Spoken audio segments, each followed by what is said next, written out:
നിങ്ങൾ പാലക്കാട് ഫെസ്റ്റിന് പോയോ? ഞാൻ പോയി എന്തായാലും. ഉള്ളിൽ കയറിയപ്പോൾ തന്നെ ഒടുക്കത്തെ തിരക്കായിരുന്നു. ഉള്ളിലേക്ക് കയറുന്നത് ഇങ്ങനെ ഒരു സെറ്റപ്പാണ് അവർ ചെയ്ത് വെച്ചിരിക്കുന്നത്. കാണാൻ കൊള്ളാം. എന്തായാലും നല്ല കളറും ഉണ്ട്. പല രീതിയിലുള്ള പൂക്കൾ, വലിയ സൈസിലുള്ള തേനീച്ചകൾ, ഇങ്ങനെ ലൈറ്റൊക്കെ മിന്നുന്നത് കൈയും കൊണ്ടും കാലും കൊണ്ടൊക്കെ ആക്ഷനൊക്കെ കാണിക്കുന്നത്. പിന്നെ അവിടെ ഞാൻ നേരെ ഇറങ്ങിപ്പോയത് വേറെ സെക്ഷനിലേക്കാണ്. ആ വേറെ സെക്ഷൻ്റെ എൻട്രൻസ് ആണിത്.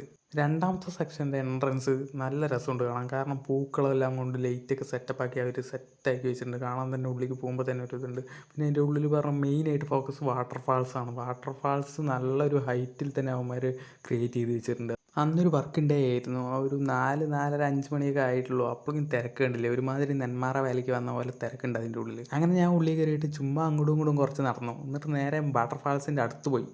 സംഭവം അവർ പണിത് വെച്ചിരിക്കുന്ന സെറ്റാണ്. അപ്പം നല്ല ഒഴുക്കിൽ വെള്ളം വരുന്നുണ്ട്. പക്ഷെ വെള്ളം താഴത്തെത്തുമ്പോഴേക്കും അത് ഫുള്ള് അതിൻ്റെ ഉള്ളിലേക്ക് ഇറങ്ങിപ്പോവും.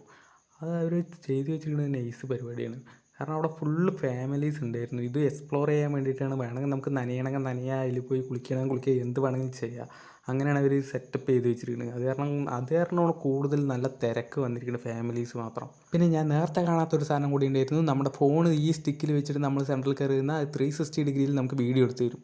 അതിൻ്റെ ഓപ്പോസിറ്റ് ആയിട്ട് തന്നെ ഒരു ഓട്ടമൊക്കെ നിൽക്കുന്നുണ്ടായിരുന്നു. അതും ഒരു എൻട്രൻസ് ആണ്. അതും വേറെ വെള്ളച്ചാട്ടത്തിലേക്കുള്ള ഒരു എൻട്രൻസ് ആണ്. ഇവിടെ പറഞ്ഞാൽ ഇവിടെ വെള്ളച്ചാട്ടം മാത്രമല്ല, സൈഡിൽ ഒരു കപ്പലൊക്കെ ഉണ്ട്. ആ കപ്പലിൻ്റെ മണ്ടയിൽ നിന്നിട്ട് കുറേ പേര് ഫോട്ടോ കൊടുക്കുന്നുണ്ട്. അങ്ങനെ ഈ സെക്ഷനിൽ കൂടുതൽ ഇതന്നെ ഉള്ളൂ: ലൈറ്റ്, പാട്ട്, വെള്ളച്ചാട്ടം. പിന്നെ അടുത്ത സെക്ഷനിലേക്ക് പോയി. അടുത്ത സെക്ഷൻ പറഞ്ഞാൽ ഇങ്ങനെ ഒരു ഫർണിച്ചറിൻ്റെ അവരുടെ ഒരു ഷോയ്ക്ക് വേണ്ടി വെച്ചിരിക്കുന്നത്. ഇത് നമുക്ക് മേടിക്കുകയും ചെയ്യാം, അല്ലെങ്കിൽ വെറുതെ ഇങ്ങനെ പോവുകയും ചെയ്യാം. നല്ല തിരക്കുണ്ടായിരുന്നു. അടുത്ത സെക്ഷൻ പറഞ്ഞാൽ ഒരു ബുക്ക് സ്റ്റാളായിരുന്നു. അവിടെ റേറ്റൊക്കെ കുറവാണെന്ന് പറഞ്ഞു, പക്ഷേ അവന്മാർ പറ്റിച്ചു തന്നെ.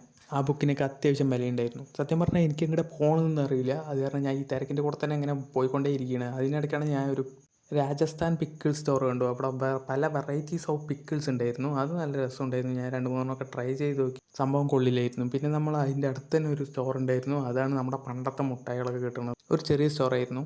ഞാൻ അതിൻ്റെ വിലയൊക്കെ ചോദിച്ചിട്ട് അവിടെ കുറച്ച് നേരം നിന്നു. അത് കഴിഞ്ഞ് നേരെ വന്നപ്പോൾ ലേഡീസിൻ്റെ സെക്ഷനായിരുന്നു. അവിടേക്ക് അവർക്ക് വേണ്ട കാര്യങ്ങൾ, ബാഗ്സ്, വള, മാല, അങ്ങനെ പറഞ്ഞ പല കാര്യങ്ങളുണ്ടായിരുന്നു. അത് കഴിഞ്ഞിട്ട് കീ ചെയിൻ്റെ സെക്ഷൻസ് ഉണ്ടായിരുന്നു. അവിടെ ഇത് കണ്ടില്ലേ, ഒരു ഗിറ്റാറിൻ്റെ കീ ചെയിൻ, അതെനിക്ക് ഇഷ്ടപ്പെട്ടു.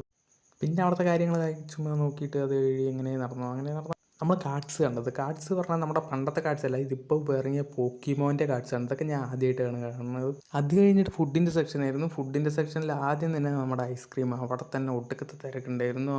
ഐസ്ക്രീം ആയതുകൊണ്ട് സ്വാഭാവികമായിട്ടും എല്ലാവരും മേടിക്കും. അതിന് പക്ഷെ നല്ല വിലയുണ്ട്. 70 രൂപ തൊട്ട് 100 രൂപ വരെയുള്ളതുണ്ട്. ഈ ഒരു ചെറിയ കോണിനാണ് നിങ്ങൾ വിചാരിക്കണം 70 രൂപയാണ് ഇതിന് അവിടുത്തെ വില. വേണ്ടവർക്ക് മേടിച്ച് കഴിക്കുക, വേണ്ടാത്തവർക്ക് ഇങ്ങനെ നടന്നു പോവുക, അടുത്ത സെക്ഷനിൽ പോവുക. അവിടെയും ഇതന്നെ ഫുഡ് കോർട്ട് തന്നെ.